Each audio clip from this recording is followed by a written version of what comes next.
할머니, 도망가요, 빨리요. 7살 손녀가 이불 속에서 온몸을 떨며 속삭였어요. 지금 도망 안 가면 할머니가 없어질 거래요. 저는 그제서야 이 집에서 벌어지고 있는 끔찍한 진실을 마주하게 되었습니다.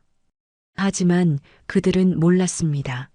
7살 아이의 작은 용기가 모든 걸 바꿀 거라는 것을. 오늘의 사연 지금 시작합니다. 안녕하세요. 저는 73된 박술래라고 해요. 평생 가족만 바라보며 개미처럼 성실하게 살아왔는데 제 인생의 황혼역계 가장 믿었던 사람에게 뒤통수 맞는 일도 생기네요. 정말 믿을 놈 하나 없네 라는 말이 딱 들어맞는 듯한 제 기막힌 사연 한번 들어봐 주시겠어요? 그날은 아들 태훈의 집에 늦게까지 머문 날이었습니다. 7살짜리 손녀 지민이가 할미랑 자고 싶다고 어찌나 조르던지요. 지민이가 제 팔에 매달리듯 잡아 끌며 말했습니다. 할머니, 오늘 꼭 저 재워주고 가야 돼요. 네. 저는 그런 지민이가 그저 사랑스러워 꼭 안아주며 대답했어요. 오냐, 우리 강아지 할미가 오늘 우리 지민이 옆에서 코 재워줄게. 아이 방으로 들어가 포근한 이불 속에 나란히 누웠습니다. 제가 늘 불러주던 자장가를 부르기 시작했죠. 자장자장 우리 아기, 예쁜 아기 지민이 곤히 자거라. 제 토닥거림에 금세 새근새근 잠이 드는가 싶던 지민이가 갑자기 눈을 번쩍 떴습니다. 아이가 제 품으로 바싹 파고들더니 작은 입술을 제 귓가에 가져다 댔어요. 그 조그만 몸이 가늘게 떨리고 있었습니다. 지민이가 잔뜩 잠긴 목소리로 저를 불렀습니다. 할머니. 저는 지민이의 등을 쓸어주며 나지막이 물었습니다. 응? 왜 그러니? 우리 지민이 무서운 꿈 꿨어? 그 순간 제 귀에 박힌 아이의 속삭임에 저는 숨을 멈췄습니다. 할머니, 도망가요, 빨리. 저는 가슴이 쿵 내려앉는 것 같았어요. 도망가다니? 그게 다 무슨 소리야, 지민아? 제가 놀라 되묻자 아이가 금방이라도 울음을 터뜨릴 듯한 얼굴로 저를 올려다봤습니다. 지민이의 손이 제 옷깃을 잡고 사시나무처럼 떨리고 있었어요. 이러다 할머니 큰일 나요. 여기서 빨리 도망가야 해요. 어서요. 그때였습니다. 거실에서 아들 태호와 며느리 현주의 목소리가 들려오자 지민이가 질겁하며 제 입에 작은 손가락을 가져다 댔습니다. 쉿 하는 신용과 함께 아이는 순식간에 이불을 머리끝까지 뒤집었었어요. 심장이 걷잡을 수 없이 뛰기 시작했습니다. 대체 이 집에서 무슨 일이 벌어지고 있는 걸까요? 잠시 후 복도를 울리는 발소리가 점점 아이의 방문 앞으로 다가왔습니다. 저도 모르게 마른 침을 꿀꺽 삼켰죠. 달칵 소리와 함께 문이 살짝 열리더니 며느리 현주가 고개를 들이밀었습니다. 어둠 속에서도 그 서늘한 눈빛이 느껴지는 듯 했습니다. 현주가 아무런 감정 없는 목소리로 물었습니다. 어머님, 지민이 잠들었나요? 저는 차마 입이 떨어지지 않아 그저 고개만 끄덕였습니다. 현주가 싸늘한 표정으로 툭 던지듯 말했습니다. 그럼 이제 그만 들어가세요. 늦었으니까 택시 타고 가시고요. 현주가 무표정한 얼굴로 말했습니다. 평소보다 훨씬 차가운 느낌이었어요. 저는 지민이에게 뽀뽀를 해주고 급하게 일어났습니다. 지민이의 말이 머릿속에서 맴돌았거든요. 지금 당장 도망가라는 그 절박한 목소리 말이에요. 현관에서 신발을 신는데 손이 계속 떨렸습니다. 가방을 챙기는 것도 잊을 뻔했어요. 무엇을 그렇게 무서워해야 하는지 모르겠지만 지민이의 경고를 무시할 수 없었습니다. 어머님, 택시 불러드릴까요? 현주가 뒤에서 말했어요. 아니야, 내가 잡을게. 저는 서둘러 대답하고 현관문을 열었습니다. 밖으로 나오자마자 택시를 잡으려고 손을 흔들었어요. 마침 지나가던 택시가 서더라고요. 저는 뒤도 안 보고 택시에 올라탔습니다. 집으로 돌아가는 택시 안에서도 계속 생각했습니다. 지민이의 떨리는 목소리와 눈물 글썽한 얼굴이 잊혀지지 않았어요. 평소와 다른 현주의 차가운 표정도 신경 쓰였습니다. 지민이가 왜 그런 말을 했을까요? 도대체 무슨 일이 일어나고 있는 걸까요? 그날 밤 저는 잠을 이루지 못했습니다. 저는 날이 밝자마자 다시 조심스럽게 아들네 집으로 향했습니다. 지민이 녀석 유치원 가기 전에 따뜻한 밥이라도 한술 먹여보내야 하니까요. 익숙하게 열쇠로 문을 열고 안으로 들어섰죠. 제가 현관에서 신발을 벗으며 말했습니다. 얘들아, 나왔다. 그런데 대답이 없었습니다. 거실 분위기가 어딘가 이상했어요. 마치 찬물을 끼얹은 듯 무거운 침묵이 집안을 가득 채우고 있었습니다. 평소 같으면 제가 해주는 밥을 먹었을 텐데 그날따라 이미 밥상이 차려져 있었어요. 며느리 현주는 무표정한 얼굴로 기계처럼 숟가락질만 하고 있었죠. 아들 태호 녀석은 고개를 푹 숙인 채 휴대폰만 들여다보고 있고요. 식구들이 다 모여 있는데도 숟가락 부딪히는 소리 말고는 아무 소리도 들리지 않았습니다. 제가 애써 밝은 목소리를 냈어요. 우리 지민이 할미 왔다. 어서 이리 와봐. 지민이가 저를 보더니 금세 울상이 되어 다시 고개를 푹 숙였습니다. 어젯밤 제게 도망가라며 속삭이던 그 겁에 질린 얼굴이 떠올라 가슴이 철렁 내려앉았죠. 현주가 입을 열었습니다. 어머님 앉으세요. 얼굴은 저를 보고 있는데 눈동자는 텅 비어 있는 것 같았어요. 저는 지민이 옆자리에 조심스럽게 앉았습니다. 김이 모락모락 나는 밥과 국이 앞에 놓여 있었지만 밥이 입으로 넘어가질 않았어요. 제가 지민이 밥그릇 위로 계란말이를 하나 올려주며 말했어요. 우리 강아지, 이거 먹고 힘내서 유치원 가야지, 응? 그때 현주가 날카로운 목소리로 지민이를 다그쳤습니다. 김지민, 빨리 밥 안 먹어? 유치원 늦는다고. 평소에 다정한 엄마라고는 상상할 수 없는 칼날 같은 목소리였어요. 지민이는 어깨를 움츠리며 숟가락을 들었습니다.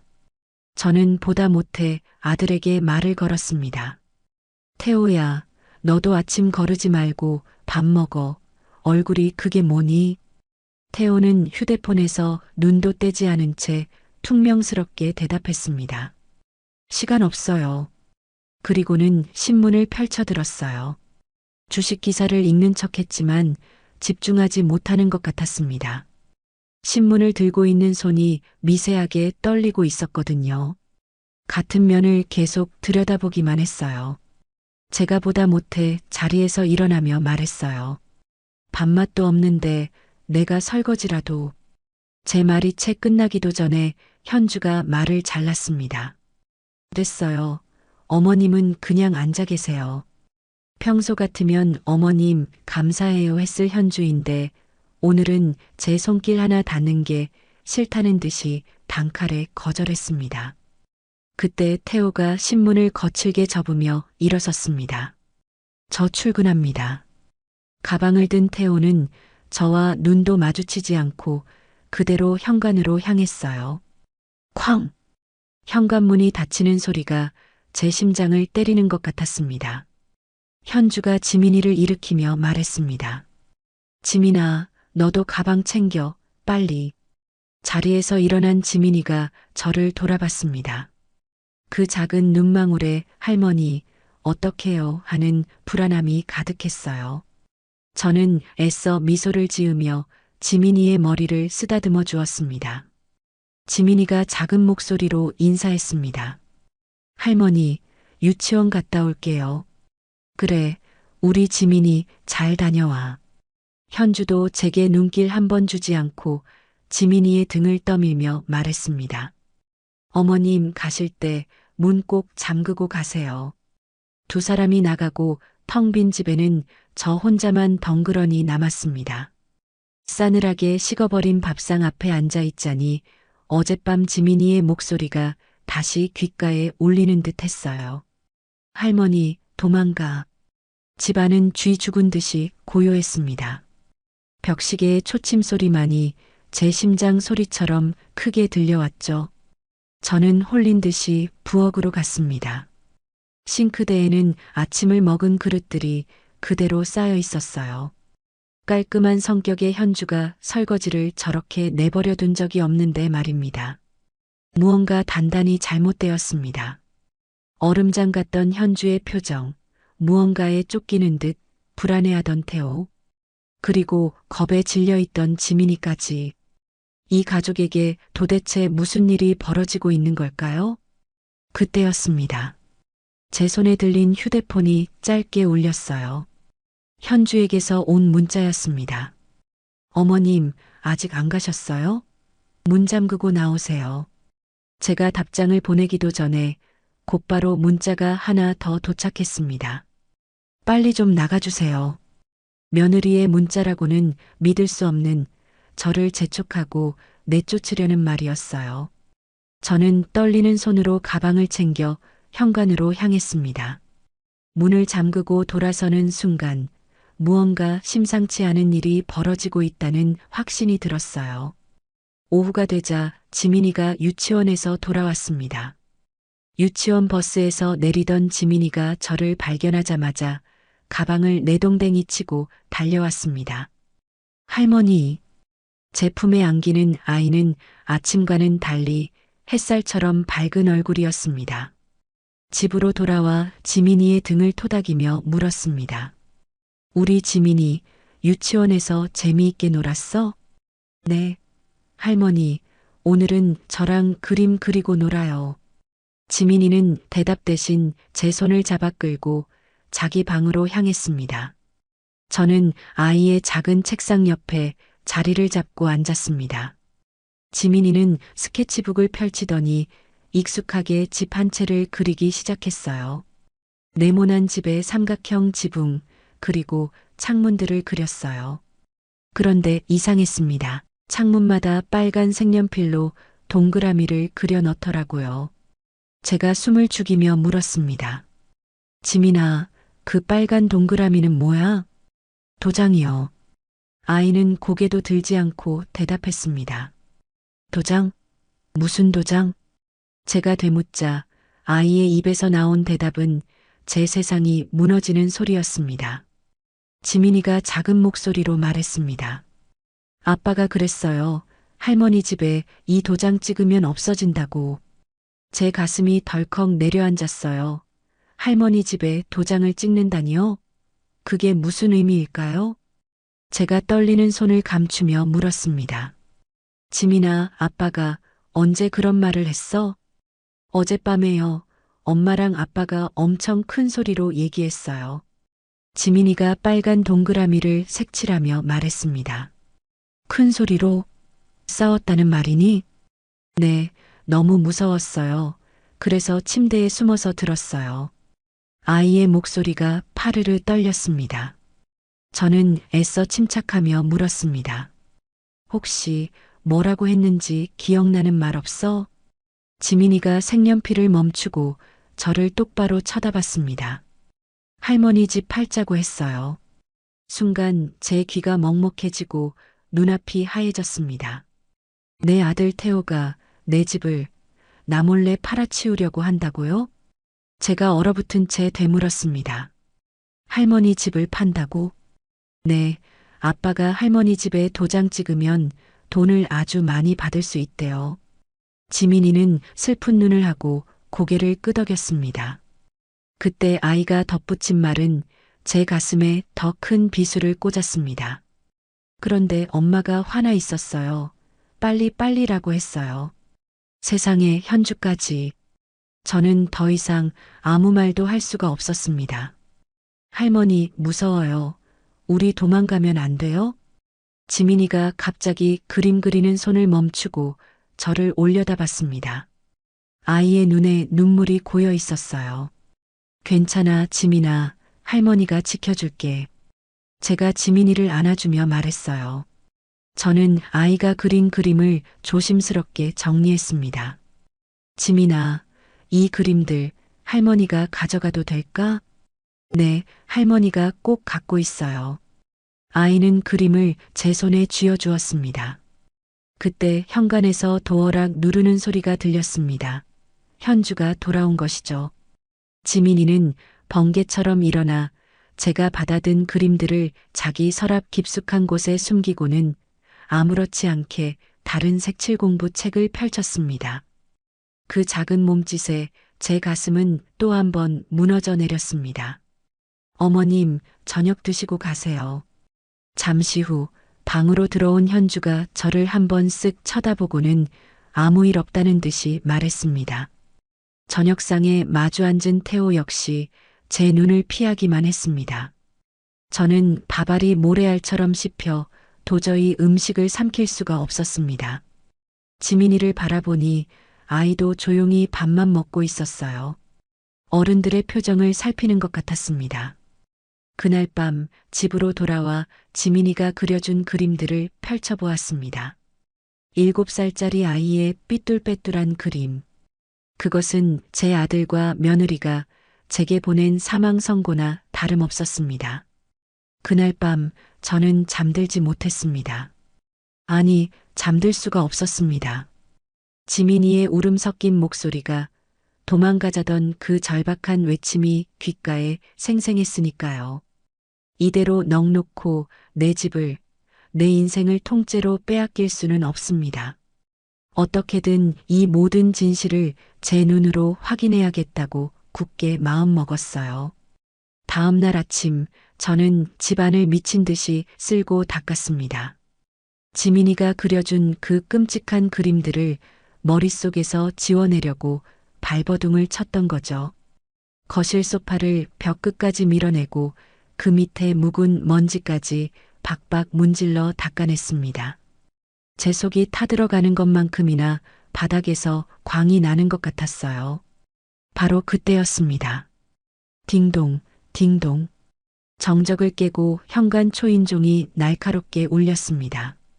이 시간에 올 사람이 없는데 누구일까 싶어 인터폰 화면을 켰습니다. 화면에는 생전 처음 보는 젊은 남자가 서 있었습니다.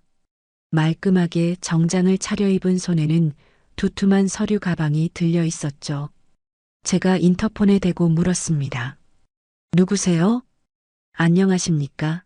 어머님, 저는 김철민 대리라고 합니다. 부동산에서 나왔습니다. 남자는 또박또박 자신을 소개했습니다. 네, 부동산에서 무슨 일로? 네, 다름이 아니라 이댁 매매건 때문에 본인 확인차 방문 드렸습니다. 집 매매라니요? 지민이의 그림이, 그 아이의 겁에 질린 얼굴이 눈앞을 스쳐 지나갔습니다. 저는 떨리는 손으로 현관문을 열었습니다. 남자가 제게 정중하게 허리를 숙이며 명함을 건넸습니다. 처음 뵙겠습니다. 김철민이라고 합니다. 저는 박술래라고 합니다만 집 매매라니 그게 다 무슨 말씀이세요? 저는 명함을 받아들 힘도 없이 되물었습니다. 김철민 대리가 당연하다는 듯이 설명했습니다. 최근 법이 바뀌어서요. 고령자분들 부동산 거래 시에는 저희가 직접 찾아뵙고 본인 의사를 확인하게 되어 있습니다. 기가 막혀서 헛웃음이 나왔습니다. 부동산 거래요? 저는 이 집을 내놓은 적이 없어요. 판다고 한 적도 없다고요. 제 말에 김철민 대리의 얼굴이 순간 굳어졌습니다. 그가 당황한 얼굴로 서류 가방을 열며 말했습니다. 네, 그럴 리가요. 저희는 아드님께 위임장까지 받아서 정상적으로 계약을 진행하고 있는데요. 위임장이요? 제가 써준 적 없는 위임장을 대체 어디서 받았다는 겁니까? 아드님 말씀으로는 어머님께서 요양원에 들어가시게 되어 집을 처분하시는 거라고. 요양원? 아들 입에서 나온 적이 없었던 요양원이라는 단어를 생전 처음 보는 사람한테서 들으니 당황스러웠어요. 제가 입술을 파르르 떨며 말했습니다. 나는 요양원 갈 일 없소. 이 집을 팔 생각은 더더욱 없고 김철민 대리는 그제야 사태의 심각성을 깨달은 듯 했습니다. 그가 미간을 찌푸리며 중얼거렸습니다. 정말이십니까? 아이고, 이거 이상한데요. 뭐가 이상하다는 겁니까? 제가 소리쳤습니다. 아드님께서는 분명히 어머님 동의를 받았다고 하셨습니다. 여기 위임장에 어머님 도장까지 찍혀 있고요.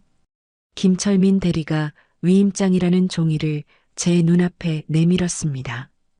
이게 내 도장인지 아닌지 당신이 어떻게 알아요? 나는 찍어준 적 없어. 김철민 대리가 잠시 생각에 잠기더니 제게 물었습니다. 어머님, 혹시 석 달 전쯤에 병원에 입원하신 적이 있으십니까?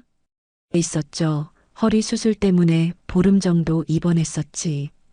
위임장에 찍힌 날짜가 바로 입원하고 계셨을 즈음입니다. 김철민 대리의 말에 눈앞이 캄캄해졌습니다. 제가 병상에 누워 고통스러워하고 있을 때 제 아들놈은 제 집을 팔아치울 서류에 몰래 도장을 찍고 있었던 겁니다. 김철민 대리가 조심스럽게 입을 열었습니다. 어머님, 아무래도 이건 사기 같습니다. 요즘 자식들이 부모님 재산 몰래 처분하는 일이 비일비재하거든요. 사기라니요. 세상에 다른 누구도 아닌 제 아들에게 사기를 당한 거라니요. 다리에 힘이 풀려 소파에 그대로 주저앉고 말았습니다. 제가 신락 같은 희망을 붙잡고 물었습니다. 그래서 계약은 대체 언제부터 진행된 겁니까? 한 달 전부터입니다. 이미 계약금까지 다 넘어갔고 다음 주에 잔금 치르기로 약속이. 다음 주. 일주일만 더 있었더라면 저는 길바닥에 나앉을 뻔했습니다. 김철민 대리가 제 얼굴을 살피며 물었습니다. 어머님, 괜찮으십니까? 아니, 하나도 괜찮지 않아요. 알겠습니다. 이 계약 당장 중단시켜야 합니다. 이건 명백한 사기 계약입니다. 김철민 대리가 단호하게 말했습니다. 그는 곧바로 휴대폰을 꺼내 어딘가로 전화를 걸었습니다. 사장님, 저 김철민입니다. 방금 박순례 어머님 댁에 왔는데 본인은 집 파는 거 전혀 모르고 계십니다. 네, 아들이 위임장 위조한 것 같습니다. 당장 모든 절차 중단시켜 주십시오. 전화를 끊은 김철민 대리가 제게 말했습니다. 어머님, 일단 계약은 중단시켰습니다. 하지만 이미 계약금이 오간 상태라 법적으로 복잡해질 수 있습니다. 경찰에 신고부터 하시고 변호사 상담을 꼭 받아보셔야 합니다. 저는 멍하니 앉아 고개만 끄덕였습니다. 김철민 대리가 돌아간 후에도 저는 한참을 소파에서 일어나지 못했습니다. 온몸의 피가 차갑게 식는 것 같았어요. 제 아들 태호가, 제 며느리 현주가 저를 요양원에 쳐넣고 제 집을 팔아치우려 했습니다. 어떻게 자식이 부모에게 이럴 수가 있을까요? 만약 김철민 대리가 오지 않았더라면, 만약 내 손녀 지민이가 제게 귓속말을 해주지 않았더라면, 그 순간 제 가슴 속에서 무언가 뜨거운 것이 울컥 하고 치밀어 올랐습니다. 저는 김철민 대리가 주고 간 명함을 손에 꽉 쥐었습니다. 이대로 당하고만 있지는 않을 겁니다. 내 피눈물을 흘리게 한 그들에게 이제 내가 지옥이 무엇인지 똑똑히 보여줄 차례입니다. 저는 떨리는 손으로 옆집 김씨 아주머니에게 전화를 걸었습니다. 그리고 염치불구하고 부탁했습니다. 김씨, 저 순례인데요. 혹시 지금 잠깐 시간 괜찮아요? 제가 구청에 가야 할 일이 있는데 같이 좀 가줄 수 있을까 해서요. 구청은 무슨 일로요, 언니? 김 씨가 걱정스럽게 물었습니다. 등기부등본이라는 걸 떼봐야 하는데 기계 쓰는 거에 익숙치 않아가지고. 아이고, 그건 제가 전문가죠. 지금 바로 갈게요, 언니. 김 씨는 망설임 없이 대답해 주었습니다. 1시간 뒤 김 씨의 부축을 받으며 구청에 도착했습니다. 구청 1층에 늘어선 무인 발급기 앞에서 저는 숨이 턱 막히는 것 같았어요. 저 차가운 기계가 제 운명을 확인시켜 줄 거라고 생각하니 두려웠습니다. 김 씨가 제 등을 두드리며 기계를 척척 조작하기 시작했습니다. 위잉 하는 소리와 함께 얇은 종이 한 장이 기계에서 모습을 드러냈습니다. 자, 나왔어요, 언니. 김 씨가 등기부등본을 제게 건넸습니다. 저는 떨리는 손으로 그 종이를 받아들었습니다. 태어나서 처음 보는 까만 글씨로 가득한 복잡한 서류였습니다. 그 글자들이 마치 벌레처럼 살아 움직이는 것 같았어요. 김 씨가 제 어깨 너머로 서류를 들여다보며 말했습니다. 어디 보자, 가꾸는 소유권이니까 언니 이름이 맞고 을구에 뭐가 있네? 어머, 김 씨의 낮은 비명에 제 심장이 멎는 것 같았습니다. 을구라는 칸에는 근저당권 설정이라는 글씨가 선명하게 박혀 있었습니다. 채권 최고액은 무려 2억 원, 돈을 빌려준 채권자는 생전 처음 들어보는 이름의 대부업체였습니다. 제가 다 죽어가는 목소리로 물었습니다. 김 씨, 이게 다 무슨 소리야? 김 씨가 기가 막힌다는 얼굴로 설명해 주었습니다. 세상에, 언니 집을 담보로 2억이나 대출을 받았다는 뜻이잖아. 언니, 돈 빌린 적 있어요? 없어. 나는 평생 누구한테 돈 빌려본 적 없는 사람이야. 제가 소리쳤습니다. 그럼 날짜를 봐요, 날짜를. 언제 이렇게 된 거야? 김 씨가 손가락으로 날짜를 짚었습니다. 3달 전. 제가 허리 수술을 받고 병원 신세를 지고 있던 바로 그때였습니다. 내가 수술대 위에서 죽을 고비를 넘기고 있을 때 내 아들은 내 집을 담보로 억대의 빚을 내고 있었던 겁니다.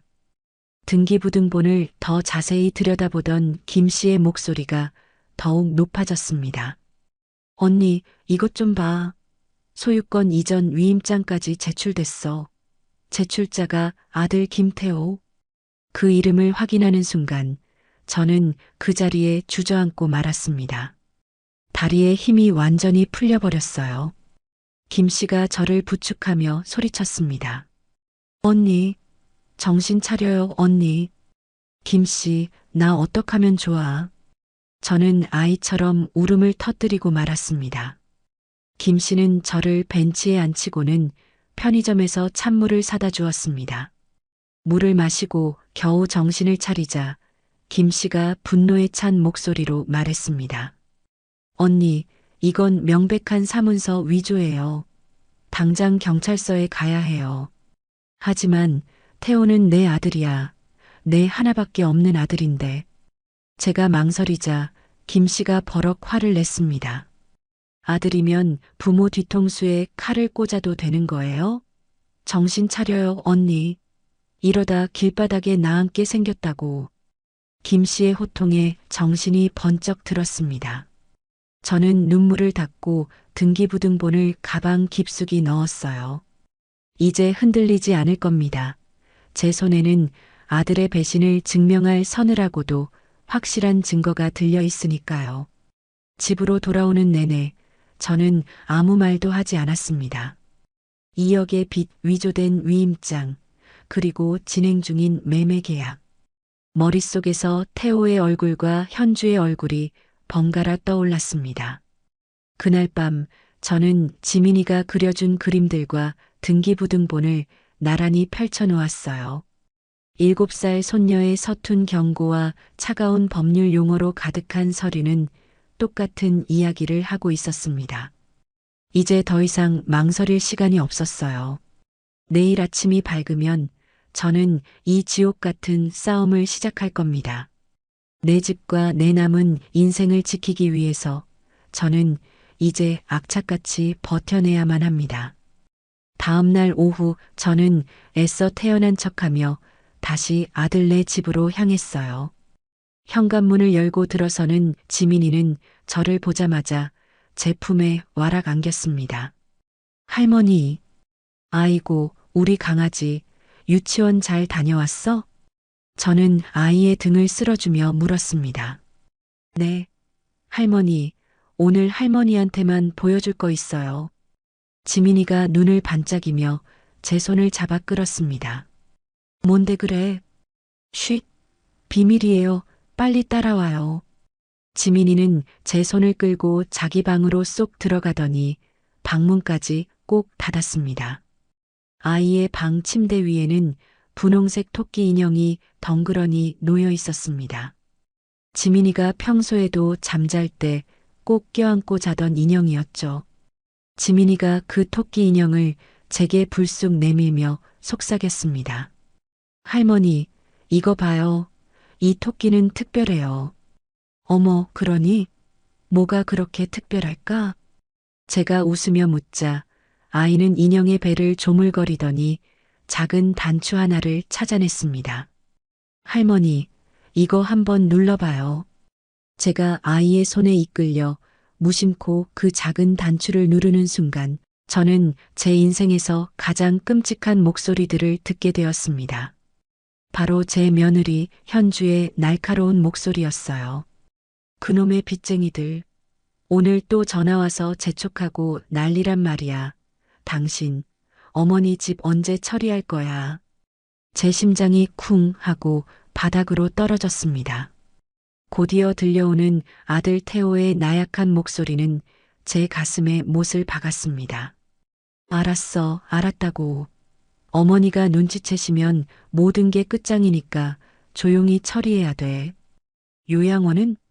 요양원 얘기는 언제 꺼낼 거냐고. 이 집 팔아치우고 그 늙은이 요양원에 보내버리면 다 끝나는 거 아니야? 저는 제 귀를 의심했습니다. 그 늙은이라니요. 저를 두고 하는 말이었습니다. 다리에 힘이 풀려 그대로 지민이의 침대맡에 주저앉고 말았습니다. 집부터 팔고 생각하자고 몇 번을 말해. 녹음된 소리 안에서 태호는 어딘가에 다급하게 전화를 걸고 있었습니다. 네, 사장님, 본인 서명만 받으면 됩니다. 조금만 더 시간을 주십시오. 네, 그럼요. 확실합니다. 세상에, 세상에. 제 피가 거꾸로 솟는 것 같았습니다. 제가 떨리는 목소리로 겨우 물었습니다. 지민아, 이게 다 뭐야? 며칠 전에요. 밤에 엄마 아빠가 또 막 싸우는데 너무 무서워서요. 아이가 작은 목소리로 대답했습니다. 그래서 이 인형을 켠 거니? 네, 이 토끼 인형이 목소리를 녹음한대요. 엄마도 처음엔 귀엽다고 사줬는데 이런 게 있는 줄은 몰랐대요. 저는 그 작은 아이를 끌어안았습니다.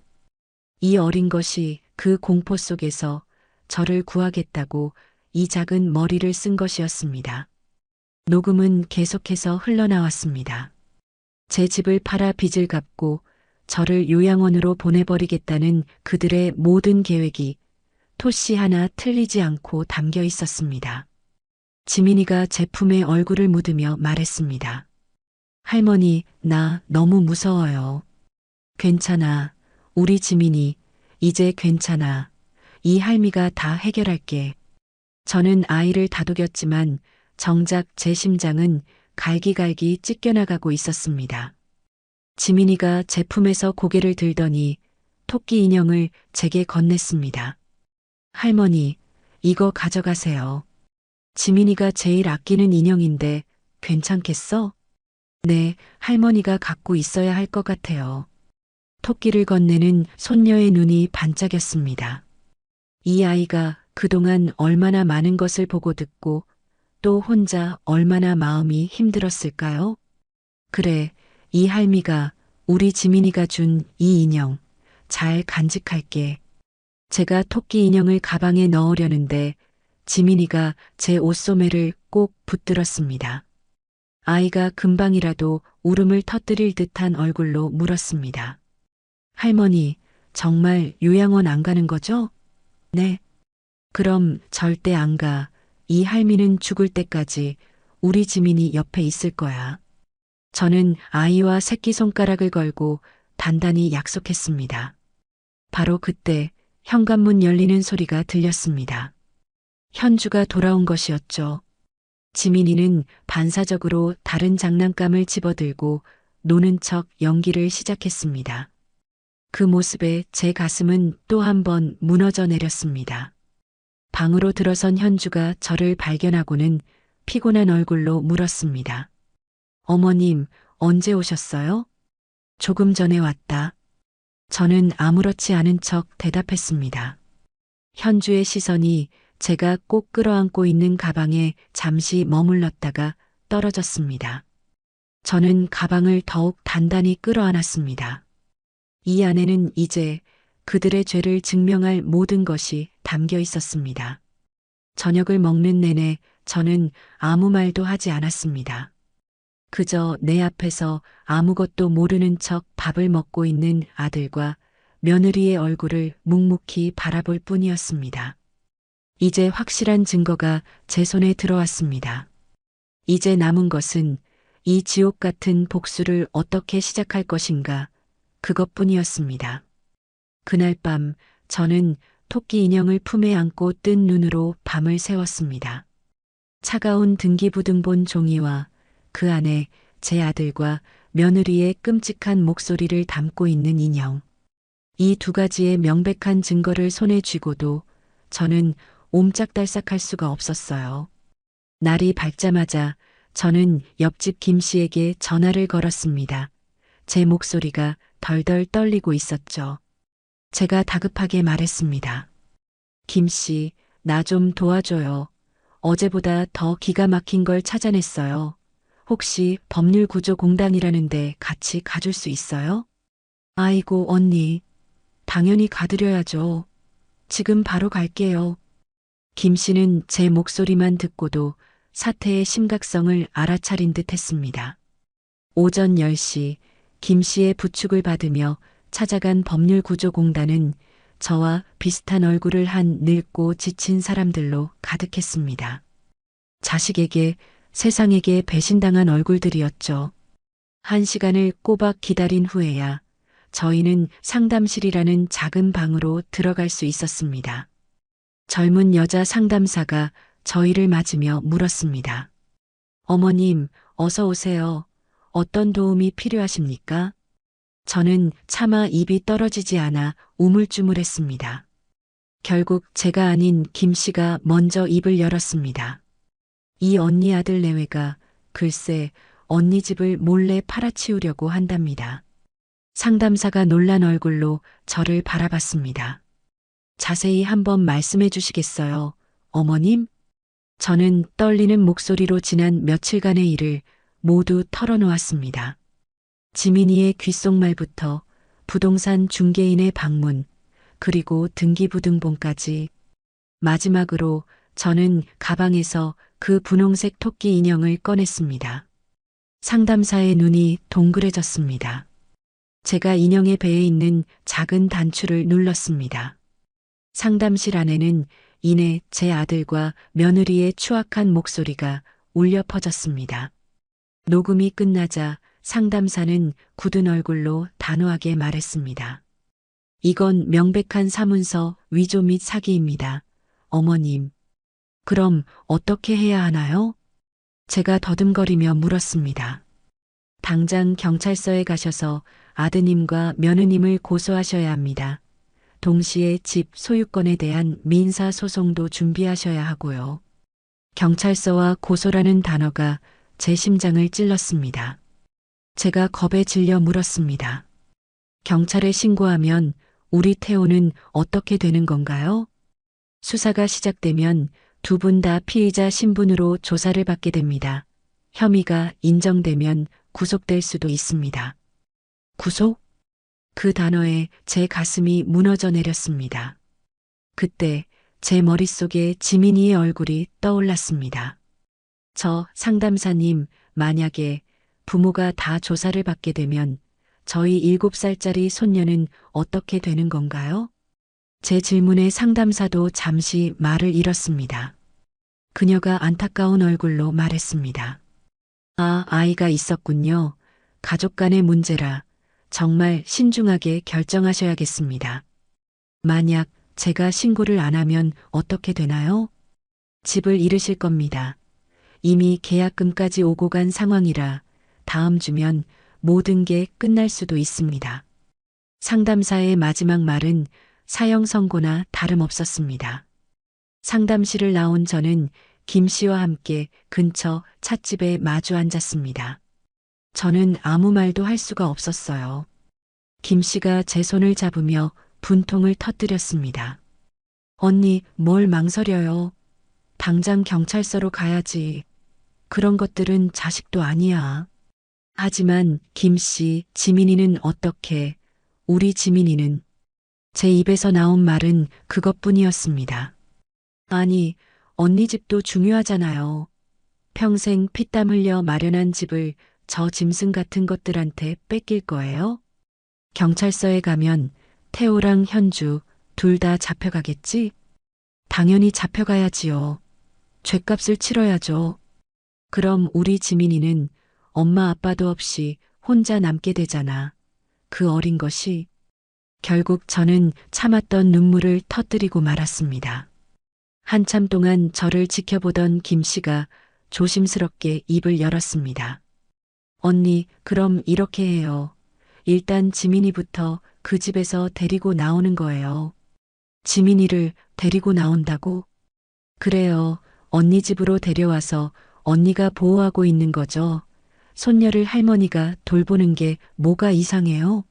아이부터 안전하게 지켜놓고 그 다음에 저것들을 상대로 전쟁을 시작하는 거지. 김 씨의 말에 제 울음이 조금씩 멎었습니다. 집으로 돌아오는 내내 저는 김 씨의 말을 몇 번이고 되새겼습니다. 그래, 내 집도 지켜야 하지만 내 손녀도 지켜야 한다. 두 가지 모두를 놓칠 수는 없습니다. 그날 밤 저는 토끼 인형을 다시 꺼내 들었습니다. 그 안에서 들려오는 제 아들의 목소리는 여전히 제 가슴을 후벼 팠습니다. 하지만 이제 더 이상 망설이지 않을 겁니다. 이 작은 인형으로 저를 구하려 했던 내 손녀를 위해서라도 저는 이제 독해져야만 합니다. 내일 아침이 밝으면 저는 지민이를 데리러 갈 겁니다. 그리고 그 후에 내 모든 것을 건 이 끔찍한 전쟁을 시작할 겁니다. 그날 밤 저는 한숨도 잠들지 못했습니다. 뒤척이다 새벽녘에 일어나 복잡한 마음을 달래려 먼지 쌓인 서랍장을 열기 시작했어요. 오래된 물건들을 정리하다 보면 이 지옥 같은 심정도 조금은 가라앉을까 싶어서요. 서랍 깊숙한 곳에서 빛바랜 가족 앨범이 나왔습니다. 앨범 첫 장에 꽂힌 사진은 8년 전 며느리 현주가 처음 제게 인사하러 왔던 날 찍은 것이었죠. 사진 속 현주는 제 두 손을 꼭 잡고 세상에서 가장 선한 미소를 짓고 있었습니다. 그때 현주가 했던 말이 지금도 귓가에 생생합니다. 어머님, 앞으로 어머님을 친정 어머니처럼, 아니 친딸처럼 살뜰히 모시겠습니다. 그 목소리가 꿀처럼 달콤했었죠. 그 꿀 속에 이리도 무서운 독이 들어있을 줄이야. 저는 사진을 가만히 쓸어보았습니다. 이 천사 같은 얼굴과 제 등 뒤에 칼을 꽂은 지금의 현주가 같은 사람이라는 것이 도저히 믿어지지가 않았습니다. 서랍을 더 뒤지다 보니 안쪽 깊숙한 곳에서 누렇게 변색된 서류 한 장이 나왔습니다. 아, 이건 결혼한 지 얼마 안 된 현주가 어느 날 제게 불쑥 내밀었던 바로 그 서류였습니다. 그날의 기억이 섬광처럼 머리를 스치고 지나갔습니다. 현주는 환하게 웃으며 제게 서류를 내밀었었죠. 어머님, 저희 이사 때문에 그러는데 간단한 동의서니까 여기 도장 좀 찍어주시겠어요? 하지만 그날따라 제가 감기 몸살로 머리가 깨질 듯 아팠습니다. 현주야, 미안하다만 내일 하면 안 되겠니? 내가 오늘 도저히 정신이 없구나. 아, 그러세요? 그럼요. 어머님, 급한 거 아니니 푹 쉬세요. 현주는 웃으며 서류를 물렸지만 그 눈빛에 스치던 실망감을 저는 왜 그때 알아채지 못했을까요? 며칠 뒤 현주는 다시 그 서류를 들고 저를 찾아왔습니다. 어머님, 지난번 그 서류요. 갑자기 좀 급해졌어요. 그래, 이리 주렴. 제가 도장을 찾으려고 서랍을 여는 순간 배를 쥐어뜯는 듯한 통증이 시작됐습니다. 저는 그날 밤 응급실에 실려갔고 그대로 한 달 넘게 병원 신세를 져야 했죠. 저는 홀린 듯이 그 낡은 서류를 펼쳐보았습니다. 간단한 이사 동의서라던 그 서류의 제목은 부동산 관리 및 처분 위임장이었습니다. 그때는 눈이 침침하고 정신이 없어 제대로 읽어보지도 못했던 빼곡한 글씨들이 눈에 들어왔습니다. 수임인은 위임인의 부동산 관련 일체의 권한을 위임받는다. 제3자에게 재산 처분 권한을 위임할 수 있다. 온몸의 피가 차갑게 식었습니다. 이건 제 집을 통째로 넘기겠다는 서류였습니다. 이제야 모든 것이 이해가 됐습니다. 현주는 제가 병원에 입원하기 전 어떻게든 이 서류에 제 도장을 받아내려 했던 겁니다. 다행히 제가 갑자기 쓰러지는 바람에 실패했지만 기억을 더듬어 보니 변화의 시작점이 떠올랐습니다. 그래요, 2년 전이었습니다. 아들 태호의 사업이 기울기 시작한 것이 바로 그때부터였어요. 어머니, 요즘 경기가 너무 안 좋아서 죽겠습니다. 태호는 입버릇처럼 제게 하소연을 늘어놓았죠. 현주도 옆에서 스트레스를 많이 받는 모양이에요. 요즘 부쩍 예민해져서. 제 아들은 늘 그렇게 현주를 감쌌습니다. 저는 바보같이 그 말을 곧이곧대로 믿었습니다. 먹고 살기 힘드니 며느리가 스트레스를 받는 것이 당연하다고 제가 더 잘해줘야겠다고 생각했죠. 하지만 그게 아니었습니다. 그들의 스트레스는 돈이 없다는 괴로움이 아니라 제 재산을 빨리 가로채지 못하는 조급함이었던 겁니다. 현주의 태도가 차갑게 변하기 시작한 것도 바로 그때부터였습니다. 어려운 살림살이 때문에 변한 것이 아니라 제 집을 노리는 검은 속내를 더 이상 숨기지 못했던 것이죠. 저는 사진들과 낡은 서류를 다시 서랍 깊숙한 곳에 밀어 넣었습니다. 이제 더 이상 과거의 기억에 연연하지 않을 겁니다. 그 다정했던 미소, 친딸처럼 모시겠다던 그 살가운 약속. 모든 것이 저를 속이기 위한 치밀한 연극이었습니다. 창밖은 아직도 칠흑 같은 어둠에 잠겨 있었습니다. 8년 전 현주가 처음 이 집 문턱을 넘었던 그 찬란한 오후가 이제는 제 기억 속에서 가장 끔찍한 악몽으로 변해버렸습니다. 저는 뜬 눈으로 아침이 오기만을 기다렸습니다. 후회와 슬픔에 잠겨 있을 시간은 이제 끝났습니다. 중요한 것은 과거가 아니라 현재.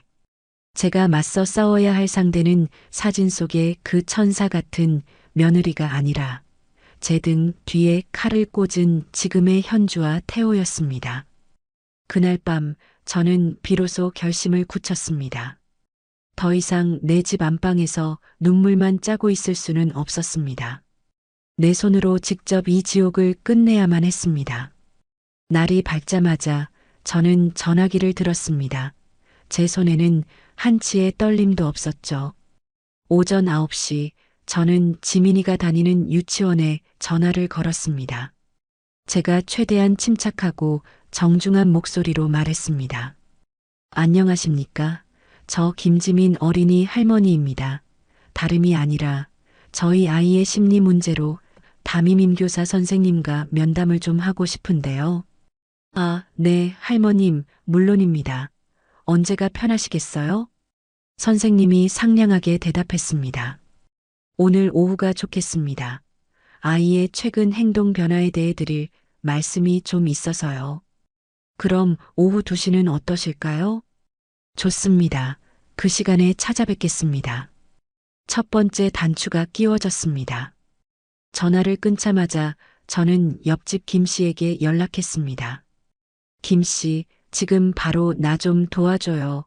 아파트 관리사무소에 같이 좀 갑시다. 관리사무소는 갑자기 왜요, 언니? 지민이 말로는 아들 부부가 맨날 싸운다는데 밤마다 벌어지는 그 소란 그냥 넘어가선 안 되겠어요. 민원이 들어온 게 있는지 언제 얼마나 들어왔는지 기록이 있다면 받아둬야겠어요. 제 목소리에는 서슬퍼런 기운이 담겨 있었습니다. 아니나 다를까 이미 소음으로 인한 민원이 꽤 많이 접수된 상태였습니다. 관리소장님이 컴퓨터를 뒤져 서류를 뽑아주었습니다. 지난 한 달간 총 5건의 민원이 접수됐습니다. 대부분 부부싸움과 고성방가에 대한 내용입니다. 그 종이는 단순한 민원 기록이 아니었습니다. 제 아들과 며느리가 제 손녀를 어떤 환경에서 키우고 있었는지에 대한 명백한 증거였죠. 관리사무소를 나오자마자 저는 곧장 동네 휴대폰 가게로 향했습니다. 토끼 인형을 품에 안고서 말입니다. 저는 평소 안면이 있던 사장님에게 인형을 내밀며 부탁했습니다. 사장님, 이 인형 뱃속에 있는 녹음 파일 좀 USB에 옮겨 담아주시겠어요? 아니, 할머니, 인형의 녹음은 또 뭡니까? 사장님이 의아해하며 물었습니다. 제 목숨보다 중요한 증거입니다. 법정에 가져가야 할지도 모르는 물건이에요. 제 말에 사장님의 얼굴이 굳어졌습니다. 아이고, 할머니, 알겠습니다. 제가 원본 손상 없이 깔끔하게 복사해 드리겠습니다. 사장님은 20분에 걸쳐 녹음 파일을 USB 2개에 나누어 담아주었습니다. 점심을 먹는 둥 마는 둥 하고 저는 약속 시간에 맞춰 지민이의 유치원으로 향했습니다. 상담실에 마주 앉은 선생님의 얼굴에는 근심이 가득했습니다. 할머님, 사실은 지민이가 요즘 그리는 그림들이 조금 걱정스럽습니다. 선생님이 지민이가 그린 그림 몇 장을 제 앞에 펼쳐 보였습니다. 집이 무너져 내리는 그림, 온 가족이 눈물을 흘리는 그림, 집이 사라지거나 가족들이 슬픈 얼굴을 하는 그림을 계속 그리고 있어요. 혹시 가정에 무슨 우환이라도 있으신 건지요? 선생님의 조심스러운 질문에 저는 모든 것을 털어놓았습니다. 우리 아이에게 심리 치료가 필요할까요? 제 질문에 선생님은 단호하게 고개를 끄덕였습니다. 네, 아이가 감당하기 힘든 스트레스를 받고 있는 것이 분명합니다. 미술 치료를 받게 해주세요. 그것으로 충분했습니다. 하루 종일 쉴 틈 없이 움직였습니다. 집으로 돌아온 저는 오늘 제가 손에 넣은 것들을 가지런히 펼쳐놓았습니다. 소음 민원 기록과 이웃 증언서, 아들과 며느리의 목소리가 담긴 USB, 그리고 부동산 거래 중지 확인서까지. 이것들은 이제 저를 지켜줄 갑옷이자 그들을 심판할 칼이 될 겁니다. 더 이상 저는 눈물 흘리던 무력한 늙은이가 아니었습니다. 내일 아침이 밝으면 저는 법률구조공단으로 가 그들의 죄를 정식으로 고발할 겁니다. 이제 이 전쟁의 주도권은 제게 넘어왔습니다. 그 작은 몸으로 저를 구하려 했던 내 손녀 지민이를 위해서라도 저는 결코 이 싸움에서 지지 않을 겁니다. 다음 날 아침 저는 해가 뜨기도 전에 자리에서 일어났습니다. 밤새 한숨도 자지 못했지만 조금도 피곤하지 않았어요. 오히려 정신이 맑아지고 가슴속에서는 차가운 분노가 불타오르고 있었습니다. 오전 9시 저는 아들 태호에게 전화를 걸었습니다. 신호음이 몇 번 울리고 나서야 잠이 덜 깬 아들의 목소리가 들려왔습니다. 여보세요. 제 목소리는 얼음장처럼 차가웠습니다. 나다. 너 현주랑 같이 지금 당장 우리 집으로 건너와. 네. 어머니, 이 아침에 갑자기 무슨. 토달지 말고 오라면 와. 너희들 목숨줄이 달린 얘기니까. 저는 제 말만 남기고 전화를 끊어버렸습니다. 1시간쯤 지났을까요? 현관문에서 도어록 누르는 소리가 들렸습니다. 저는 식탁 의자에 꼿꼿이 앉아 그들을 기다렸습니다. 문을 열고 들어선 아들과 며느리는 어리둥절한 얼굴이었습니다. 현주가 가식적인 미소를 지으며 말했습니다. 어머님, 이른 아침부터 어쩐 일이세요? 저희도 출근 준비해야 하는데. 저는 아무 말 없이 턱짓으로 식탁을 가리켰습니다. 식탁 위에 펼쳐진 서류들을 본 두 사람의 얼굴이 순식간에 굳어지기 시작했습니다. 특히 현주의 얼굴은 하얗게 질려갔습니다. 태호가 떨리는 목소리로 물었습니다. 어머니, 이게 뭐예요? 이게 다 뭐냐고? 제가 싸늘하게 웃으며 되물었습니다. 니들이 내 등 뒤에서 버린 짓거리들이다. 이놈아. 저는 가장 먼저 등기부등본을 집어들어 태호의 얼굴 앞에 내던졌습니다. 내 집에 박힌 20벌건 도장은 뭐지? 내가 평생 들어본 적도 없는 대부업체에서 2억이나 대출을 받았더구나. 내가 병상에 누워 사경을 헤맬 때 말이다. 태호는 아무 말도 하지 못하고 입술만 파르르 떨고 있었습니다. 그때 옆에 서 있던 현주가 날카로운 목소리로 소리쳤습니다. 어머님이 뭘 아신다고 그러세요? 다 태호 씨 사업 자금 때문에 그런 거잖아요. 사업 자금? 기가 막혀서 웃음이 나왔습니다. 그래서 애미 집을 담보로 사채를 쓰고 그걸로도 모자라 집까지 팔아치우려고 했니? 이 서류는 뭔지 설명 좀 해보렴, 현주야. 저는 8년 전 현주가 내밀었던 그 낡은 위임장을 현주의 얼굴 앞으로 흔들었습니다.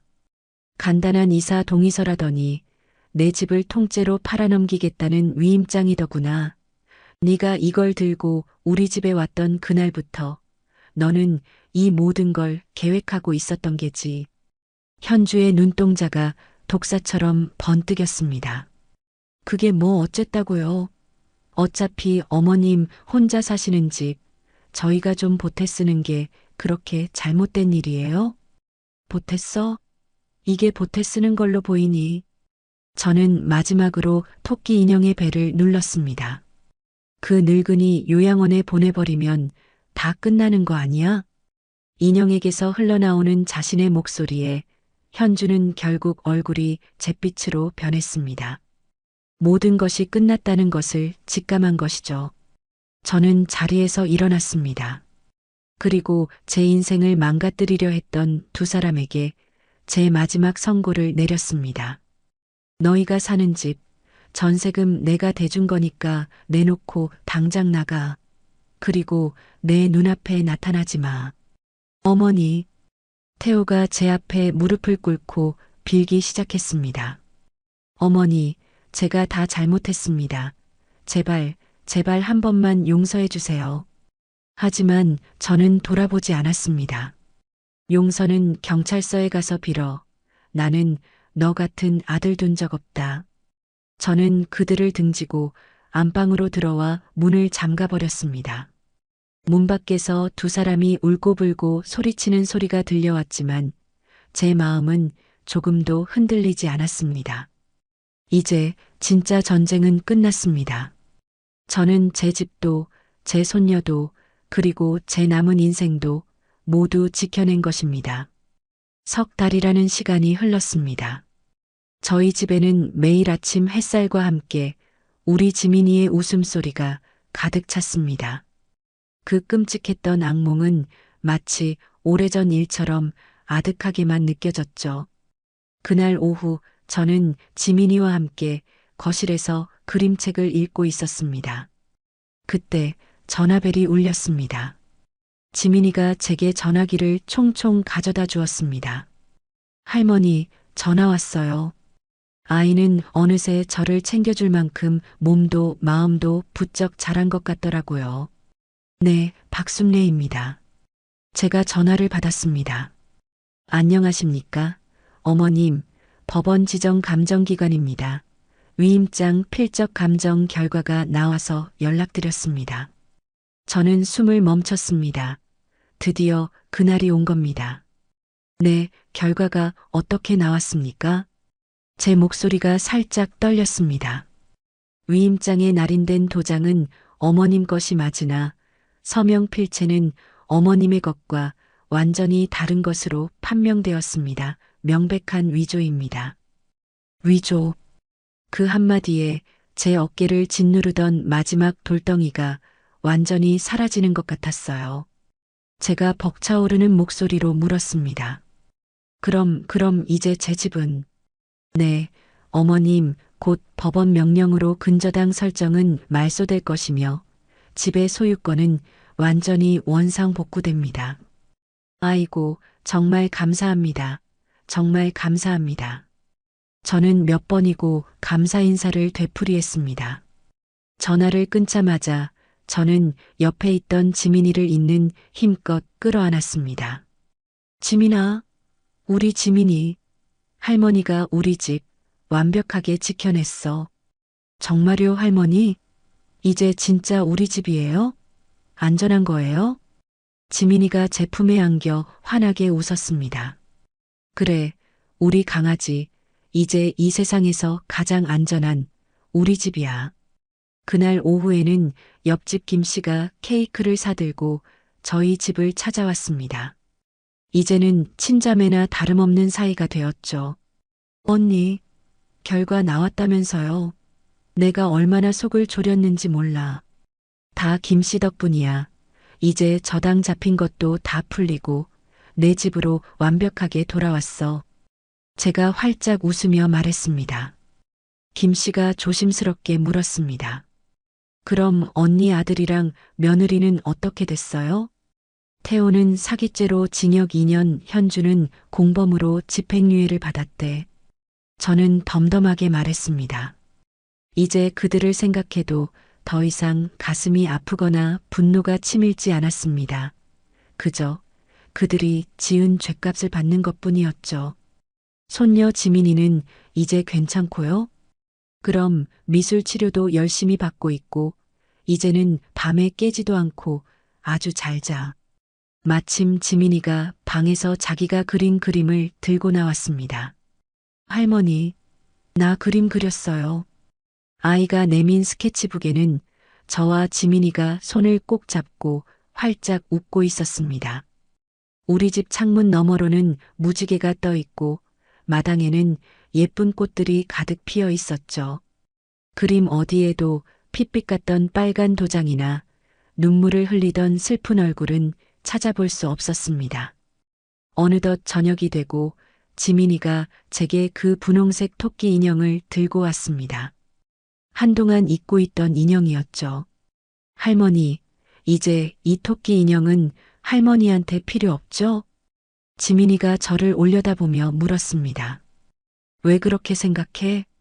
이제 우리 집에 무서운 일은 없잖아요. 할머니가 다 물리쳐줬잖아요. 아이의 말에 가슴이 뭉클했습니다. 맞아. 우리 지민이가 할머니한테 용기를 줘서 할머니가 다 물리칠 수 있었지. 제가 아이의 머리를 쓰다듬으며 말했습니다. 지민이가 인형의 배에 달린 작은 녹음 단추를 만지작거리며 말했습니다. 할머니, 생각해봤는데 우리를 구한 건 바로 이 작은 단추인 것 같아요. 그래, 맞아. 우리 지민이 말이 맞아. 이 작고 용감한 단추가 우리를 구한 거야. 저는 지민이를 꼭 안아주었습니다. 몇 주 후 법원에서 최종 판결문이 도착했습니다. 제 집은 완벽하게 제 것이 되었고 모든 빚과 법적 문제는 깨끗하게 사라졌습니다. 그날 밤 저는 잠든 지민이의 얼굴을 보며 생각했습니다. 석 달 전만 해도 저는 자식에게 버림받고 평생을 바친 집을 빼앗길 뻔한 무력한 늙은이였습니다. 하지만 이제는 아닙니다. 저는 제 권리를 스스로 지켜냈고 무엇보다 사랑하는 내 손녀의 세상을 지켜냈습니다. 제가 지켜낸 것은 단순히 낡은 집 한 채가 아니었습니다. 그것은 제 남은 인생의 존엄성이었고 사랑하는 손녀와 함께할 평범하고도 소중한 일상이었습니다. 할머니 사랑해요. 잠결에 지민이가 저를 끌어안으며 속삭였습니다. 할머니도 우리 지민이 세상에서 제일 사랑해. 저는 아이의 이마에 입을 맞추었습니다. 창밖으로 보이는 밤하늘의 달이 오늘따라 유난히 따뜻하고 평화로워 보였습니다. 아들 태호의 선고가 확정되고 일주일이 지났을 때였습니다. 교도소에서 편지 한 통이 날아왔습니다.